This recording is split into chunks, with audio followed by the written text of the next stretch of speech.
Welcome back.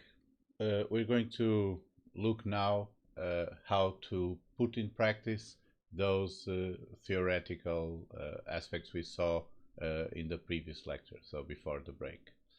This is going to be a bit shorter, this lecture, because unfortunately, with all these last-minute changes to remote teaching and so on, I wasn't able to prepare as much of the exercises I would like because this introduction to TensorFlow is very different from what was last year, because now we're using TensorFlow 2.0. So we're going to I'm going to give you a brief overview. We're going to do some exercises today, but then during the week when things get a bit quieter, I'm going to update the lecture notes because they are very outdated at the moment, and then I will include some exercises there. So next week we will go through this a bit more in depth and then continue on with the more high-level APIs. But for today, we're just going to look at the basic types, constants and variables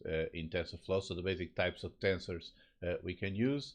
I'm not going to talk about TensorBoard today, so I still had planned this for today, but we're going to leave that to next week. So we're going to implement a simple logistic regression, then one neuron for the OR problem, and then I'll leave as an exercise extending this to a small multi-layer perceptron, and then in the tutorial class you will go through these exercises first slowly to understand how these things work, and then we'll build from there. So let's start with the very basic idea. The purpose of TensorFlow is basically to be able to execute the computations that we want, on one hand efficiently, so it needs to be able to distribute them in the CPU or GPUs and so on to take advantage of your hardware, but also to do that part that we saw, the automatic differentiation, where the functions for the derivatives are used as part of the chain of computations to enable us to efficiently do minimization of the loss functions, whatever loss function we use, whatever the architecture of the network, and so on. So this is basically what makes deep neural networks so versatile and so powerful, because once we have this framework, we can fit together the different elements and the different functions and experiment with lots of different things and adapt the models to different kinds of problems. So each node in the computation graph, you can imagine the computation graph as those examples, those simple examples that we saw, but each node is an operation, and each arc in the graph is a tensor where the data flows among operations from one operation to the other. Now there are two ways of using TensorFlow. The innovation in TensorFlow 2.0 and which is the default that we're going to use now is eager execution. This means that when you use an operation with the TensorFlow object, the tensors and TensorFlow operators, this is passed on either to the CPU or GPU, depending on what kind of version you installed and what kind of operation you're doing. So TensorFlow decides that, and it's executed at that time. But you have an alternative. We're going to see that next week, where you can create a computation graph. So you set up all the computations beforehand and send everything to TensorFlow. And this means that TensorFlow will be able to look at all the computations that you want to do in the graph, and this increases optimization.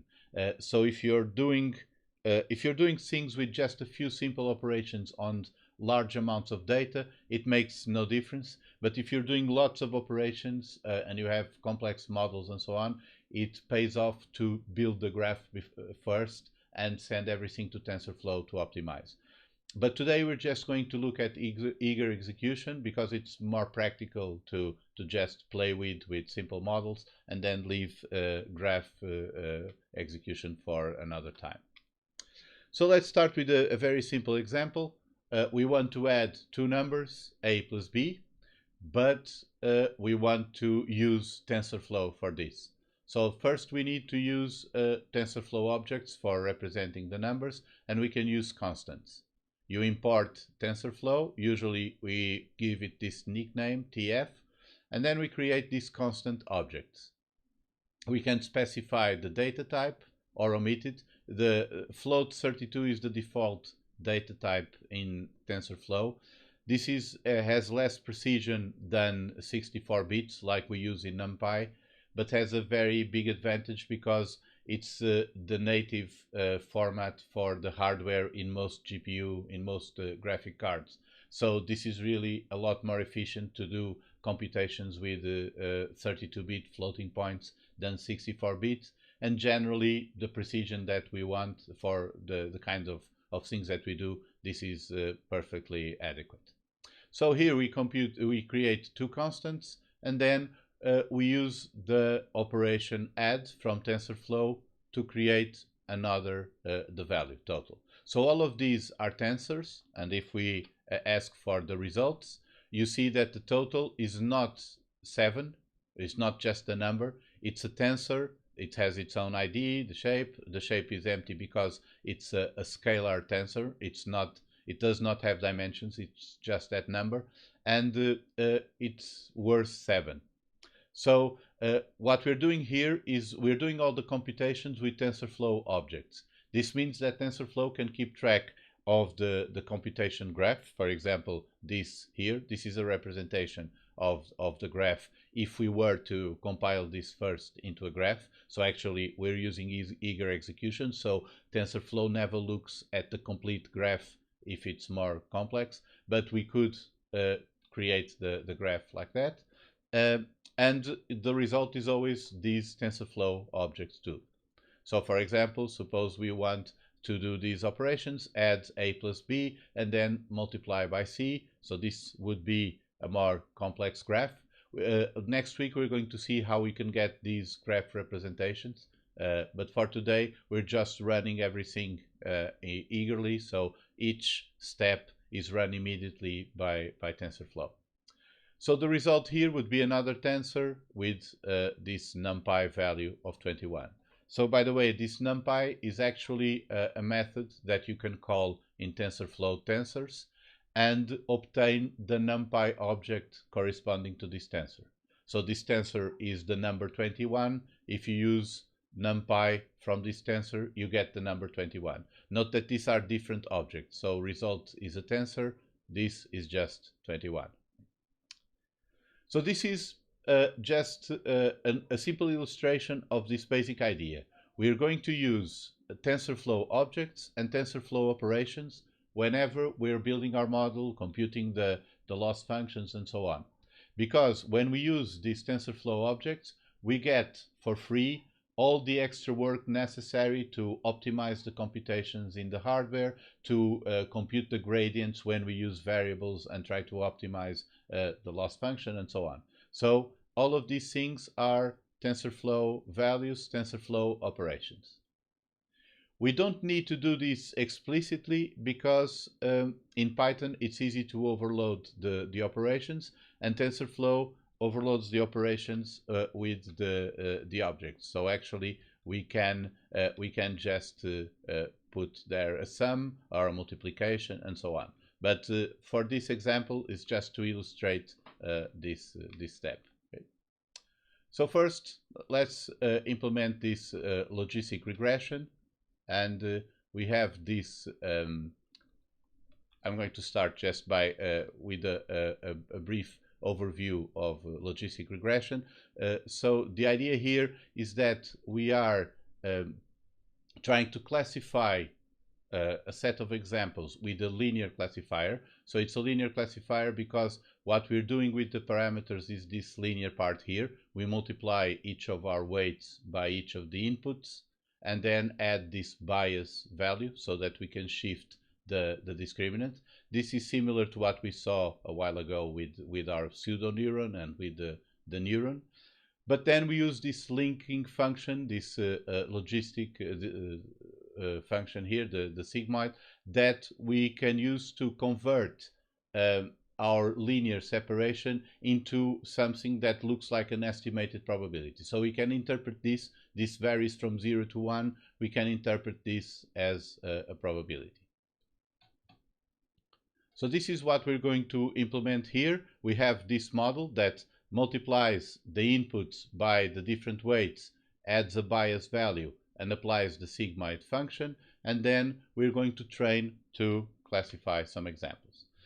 The loss function for the logistic regression is this logistic loss, which is basically the product of the predicted class, or the prediction from our model multiplied by the class and 1 minus the class. So this class is 0 or 1. This means that this term will be used when the target class is 1 for each example, and this term will be used when the target class is 0.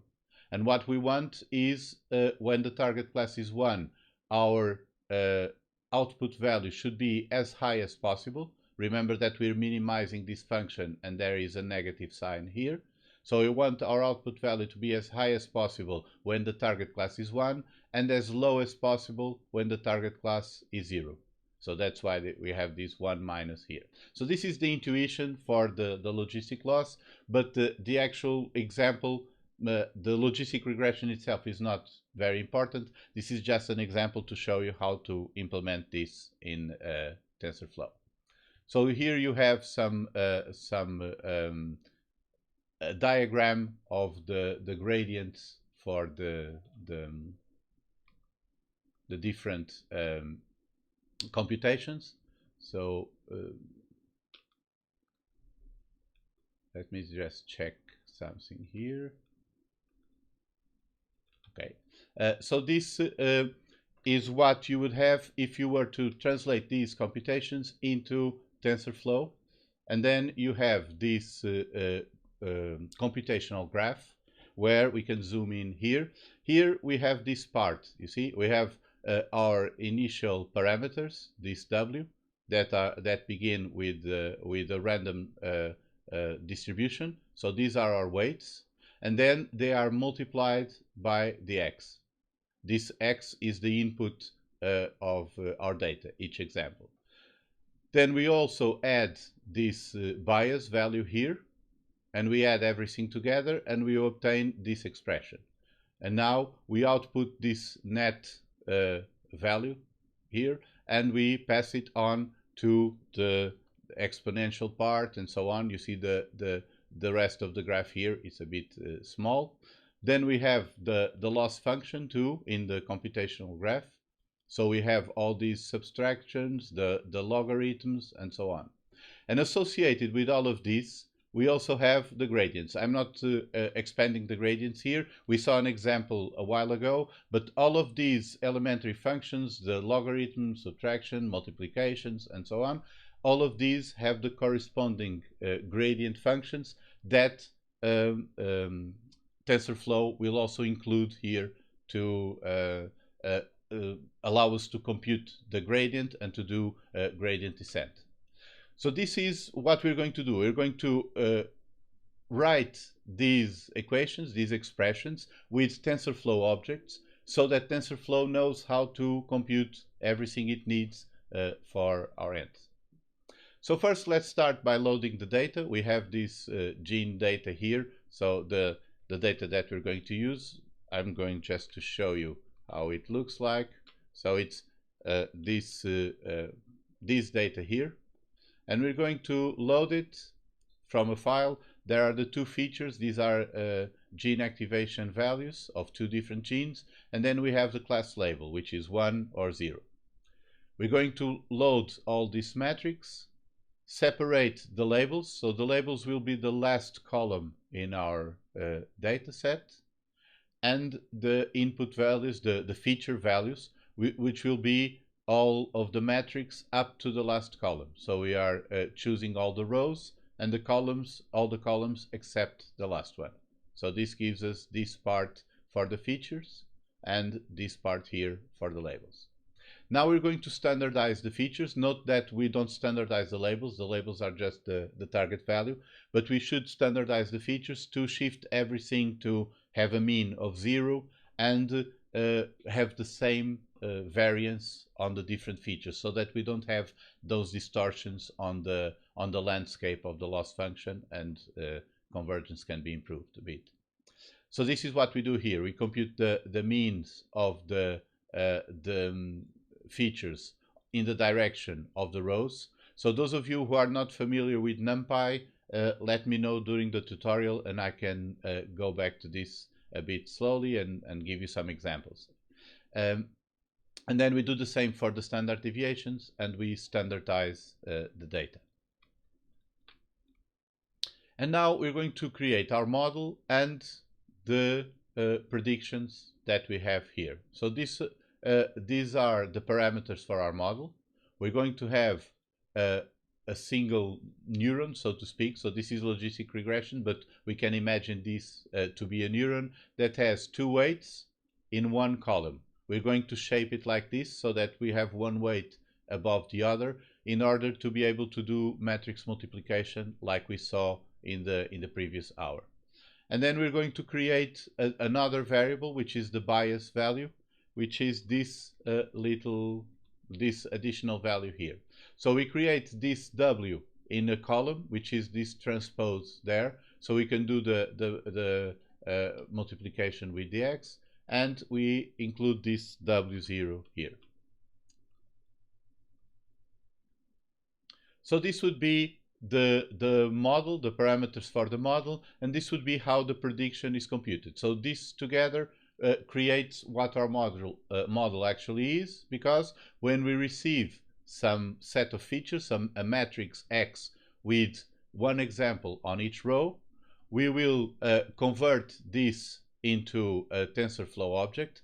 Note that I'm doing this because X, in this way, I can supply X as a NumPy floating point matrix, and makes it more convenient to handle the data and so on. If you do this, pay attention to the fact that by default NumPy matrices are in 64-bit floating point. So when you try to create a TensorFlow object, if you don't convert your matrix to 32 bits, then this would be a 64-bit TensorFlow object. And since the default for the weights is 32 bits, there would be an error here when TensorFlow would try to do the computation.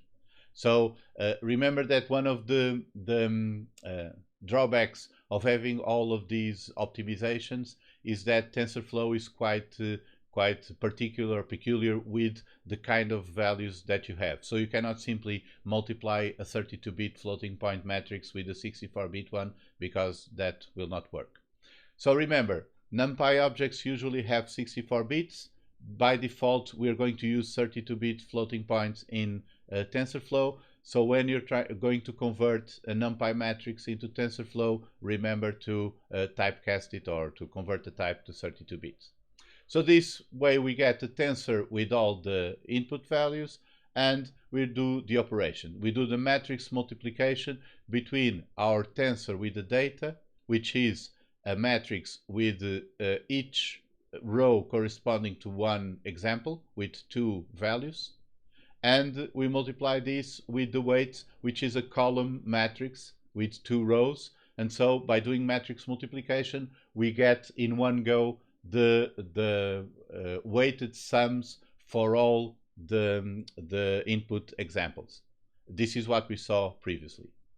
And now we're going to add to the result the bias. The bias value is a single scalar value, but remember that TensorFlow can do broadcasting. So we add this value to the matrix, and it's not a problem. It just adds to all the resulting values. So actually this matrix multiplication will be a single vector, so a matrix with only one single column, and we add the bias, and we add to all the elements in the matrix. And now we can apply the Sigmoid activation function. So we call the Sigmoid from TensorFlow and return the result. So what we're computing here is this part here. So we're computing the sigmoid of this input value here, which is the multiplication of each example with the weights and then adding the bias. Then we compute the sigmoid value, and we do this in a batch of examples. So we are receiving here a matrix with a set of examples. Now we need to compute the loss function that we want to optimize. And we know what the loss function should be. It's this one here. By the way, today we're going to do it this way, but this is not a good way of computing the logistic loss, because all of these logarithms then can give us extreme instability, numerical instability. So usually we use an optimized logistic loss function that does not force us to compute these logarithms and so on, and actually receives as input just this weighted sum of the inputs. But we're going to see that later on. Today we're just going to translate everything into TensorFlow and not worry about those details. So the equation here, what we're going to do is this product of the label, the target label, with the logarithm of the sigmoid activation, or the output, and 1 minus the target label plus the logarithm of 1 minus the output, and we're going to average all of those over the n examples that we're giving. So this is the expression here. We are going to receive this predicted value. So the predicted value is what our neuron, so to speak, is outputting. So this g value here. And since we are giving this prediction from this function, and this function is returning a TensorFlow object, we are going to assume that the predicted value is a TensorFlow object. However, the target labels may not be a TensorFlow object because they may just have been read with NumPy from the file. And so we're going to create a TensorFlow object with the labels in a similar way like we did before with the features. And then we're going to compute the cost. So the cost is we're going to take the logarithm of the prediction, multiply it by the labels, and then we're going to take the so this matrix this multiplication, by the way, is not matrix multiplication. It's just element-wise multiplication. We are just multiplying element by element, just like we do with NumPy. And then we do the same thing with 1 minus the label multiplied by the logarithm of 1 minus the predictions. So this is the cost function, all using operations in TensorFlow. So now we have the prediction, the cost function. We need to tell TensorFlow to compute the gradients and then to apply the gradients. So we do gradient descent optimization. So this is what we're going to do here. The autodiff part of the TensorFlow, the computations in the graph, that automatic differentiation part, we can access that with this class gradient tape. And the way we do it is we create a gradient tape here in this context, and with the gradient tape we are going to do everything we need to compute the loss function or whatever function we want to optimize. So what TensorFlow is doing is it's tracing all the computations that are happening within this context of the gradient tape.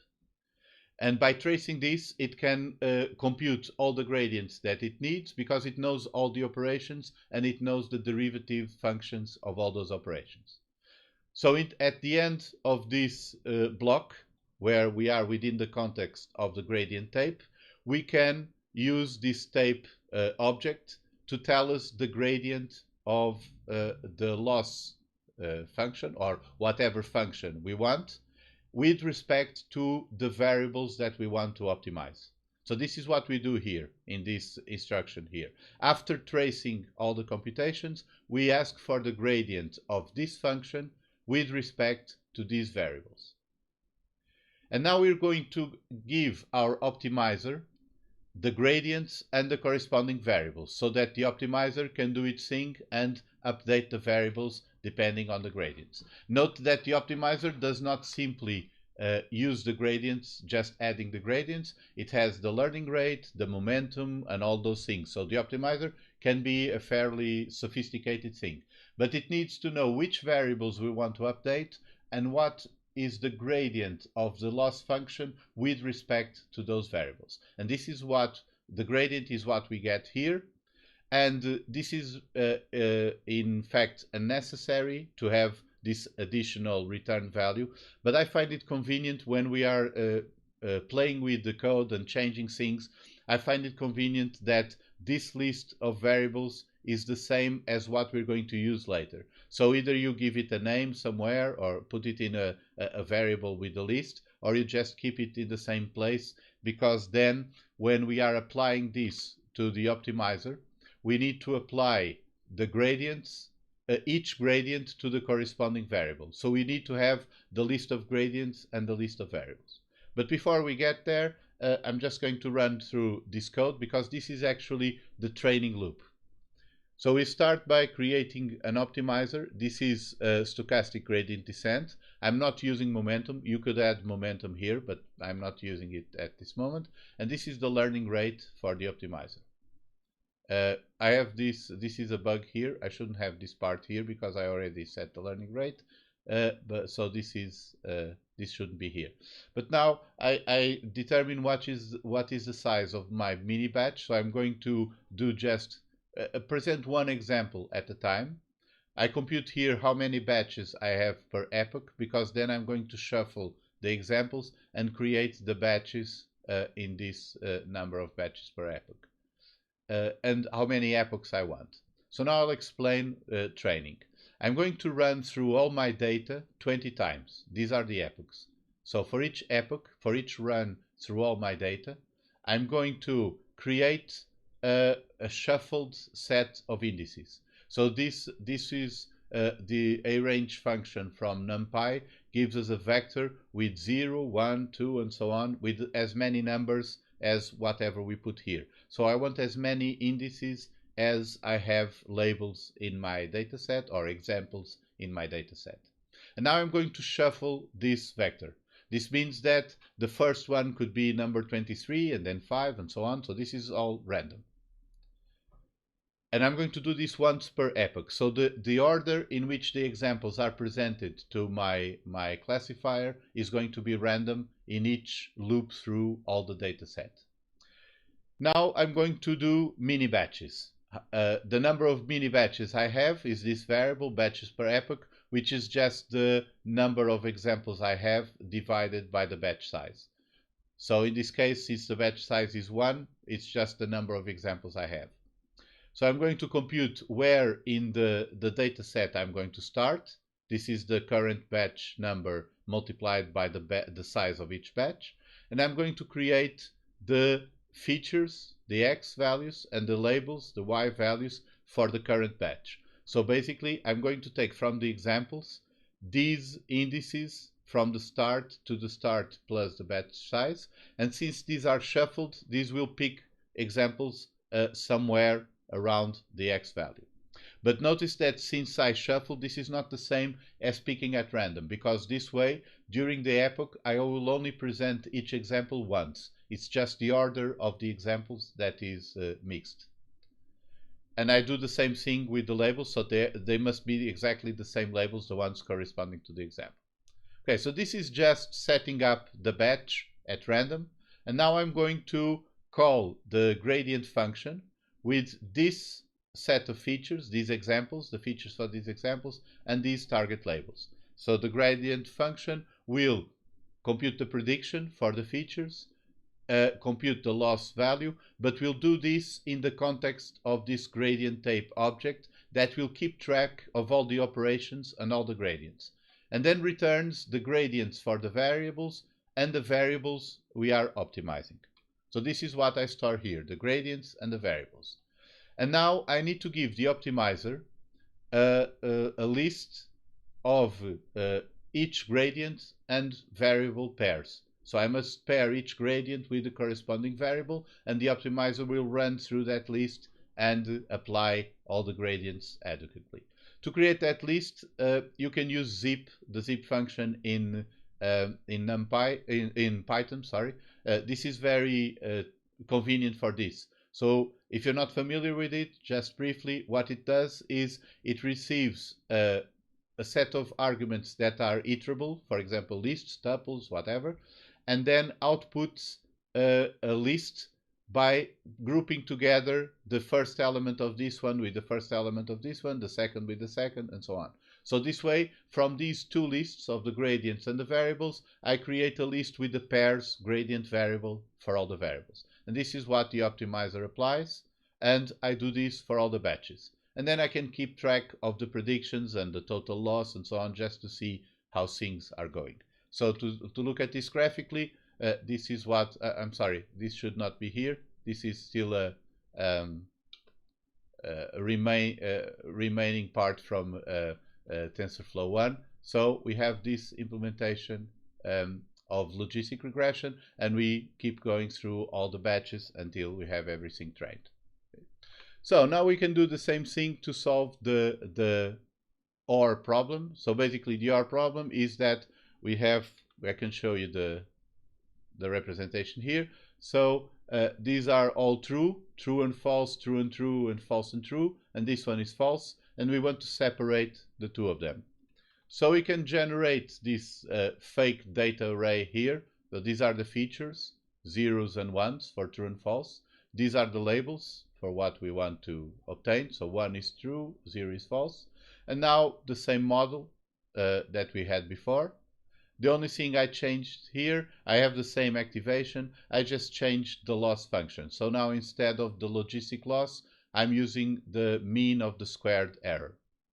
So basically the idea is the same. The prediction is the tensor, the predicted values is the tensor given by the prediction function. The labels will be something like this, so it can be a NumPy array, and I convert it into a tensor, and then I compute this. I compute the difference between the two.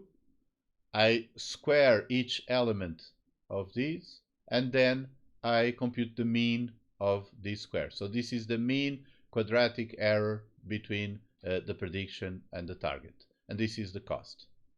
So basically the same kind of thing that we saw before, just with a slightly different flavor.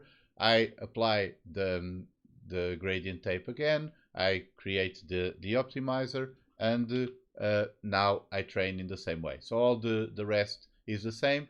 The only difference is that since we only have 4 examples, now we need many epochs, maybe 20,000, 200, something like that. You can experiment, but with only 20 epochs it will not work because we only have 4 examples per epoch. Okay, so this is how our single neuron can learn to distinguish between true and false in the case of OR. With exclusive OR, we can just try the implementation. We simply change the labels, but one neuron cannot do this. So it will try to learn, and the error will not reduce, because with a single neuron we can only do linear classification, and with the exclusive OR we have these 2 false and 2 true, and we cannot separate the two with a straight line. So we cannot use a linear classifier like that one for exclusive OR, but we can go back, for example, to the gene data that we saw before, and we can apply it here. So basically you keep the same code, the rest of the code all the same, but now you just load the corresponding data. If the classes are not linearly separable, of course a single neuron has this problem. We saw this before. We cannot use it to classify this data, but we can create a multi-layer perceptron. So let's do this with one hidden layer of two neurons, and one output neuron at the end. The idea here is that even though this output neuron is a linear classifier, since we are doing nonlinear transformations at this layer, the output neuron is going to look at a transformed version of the data. So not the original data where we had this this distribution here with true and false, but a transformed version where we have everything shifted from its place. And so now, even though the exclusive OR would not be linearly separable in the original configuration, after going through this hidden layer, we can now draw a straight line here and separate the two. So again, we generate the data, but now this will be for your assignment, for the tutorial part, or for homework, as you wish.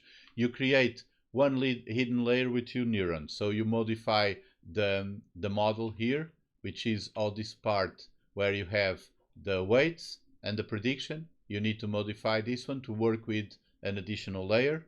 And then you just run everything. You probably will take a longer time to run, but then you should have something like this. The hidden layer will change the shape of the data, and even though the layout is such that you cannot use a linear classifier to separate the two, since the output neuron is looking at the transformed data, it can do this separation easily.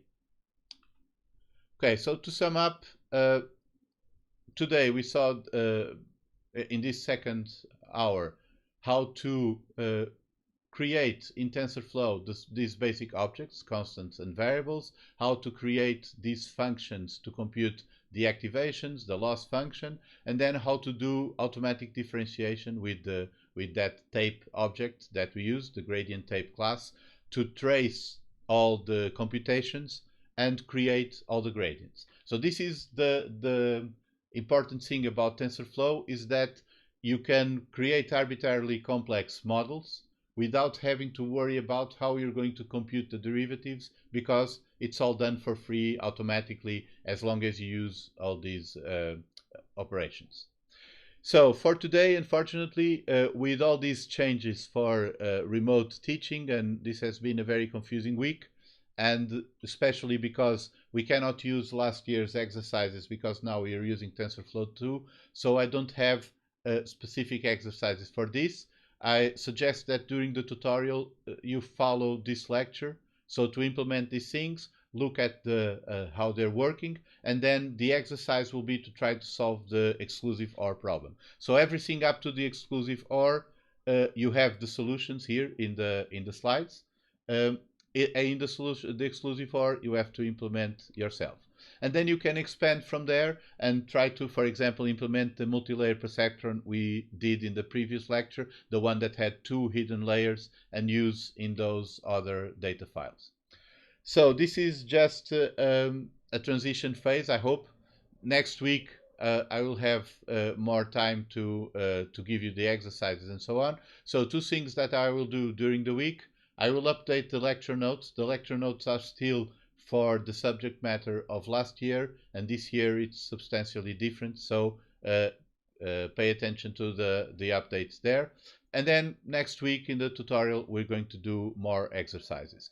For this tutorial session, it will be mostly experimental because I did not yet have the opportunity to try out the chat sessions to see how to clarify any questions you may have, if I need to look at your code and so on. So be prepared for things not to go very well during this first remote tutorial, because we're still trying to figure out how to optimize things. Okay, so I propose that we take a break. We'll start the tutorial at 10 minutes past 6.